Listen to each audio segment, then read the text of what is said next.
बिस्मिल्लाहिर्रहमानिर्रहीम। अस्सलामु अलैकुम वरहमतुल्लाहि वबरकातुहू। नाज़रीन इकराम, आप देख रहे हैं यूट्यूब चैनल हैदर दवाखाना फैसलाबाद और मैं हूं आपका रूहानी जिस्मानी मुआलिज हकीम कारी फ़ारूक हैदर। नाज़रीन इकराम, आप जानते हैं कि हमने एक सिलसिला नुस्ख़ाजात का बॉडी वेल शुरू किया है। सर की बीमारियों के मुतल्लिक हमने सिलसिला शुरू किया है। इंशाअल्लाह तरतीब के साथ पूरी की पूरी बॉडी के मुतालिक नुस्ख़ाजात आपकी खिदमत में पेश किए जाएंगे।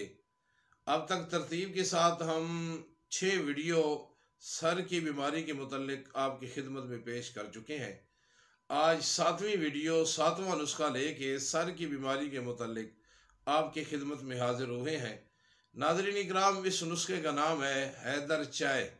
ये एक बेहतरीन चाय है। नज़ला ज़ुकाम के लिए शाफ़ी इलाज है, खांसी के लिए शाफ़ी इलाज है और बलगमी मिजाज रखने वाले बलगम को ख़त्म करने के लिए ये इक्सीर साबित होती है।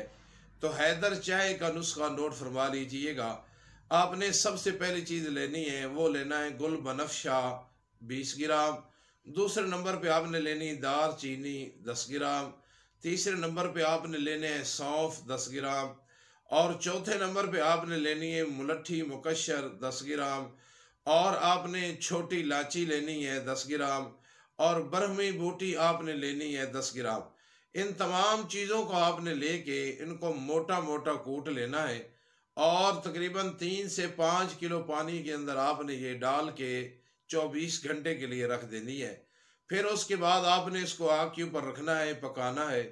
जब 2 हिस्से पानी ख़त्म हो जाए, एक हिस्सा रह जाए, मसलन आपने अगर 3 किलो पानी डाला है तो 2 किलो पानी ख़त्म हो जाए और 1 किलो रह जाए तो उसके अंदर आपने दूध हस्ब ज़रूरत डालना है और चीनी के बजाय शहद इस्तेमाल करना है और चाय तैयार कर लेनी है। ये आपकी हैदर चाय जो है वो तैयार हो जाएगी नज़ला ज़ुकाम के लिए, खांसी के लिए। चूँकि ये सर्दी का मौसम है, ये नज़ला ज़ुकाम खांसी आजकल आम है, इसलिए ये खांसी के लिए, नज़ला ज़ुकाम के लिए अक्सर साबित होती है। बनाइएगा, फ़ायदा उठाइएगा और हमें अपनी पुरखुलूस दुआओं के अंदर याद रखिएगा। तो नाज़रीन इकराम, अब तक के लिए इतना था। फिर मिलते हैं एक नई वीडियो के अंदर नए नुस्खा के साथ। उस वक़्त तक के लिए इजाज़त दीजिए। आपका रूहानी जिस्मानी मुआलिज हकीम कारी फ़ारूक हैदर। अस्सलामु अलैकुम वरहमतुल्लाहि वबरकातुहू।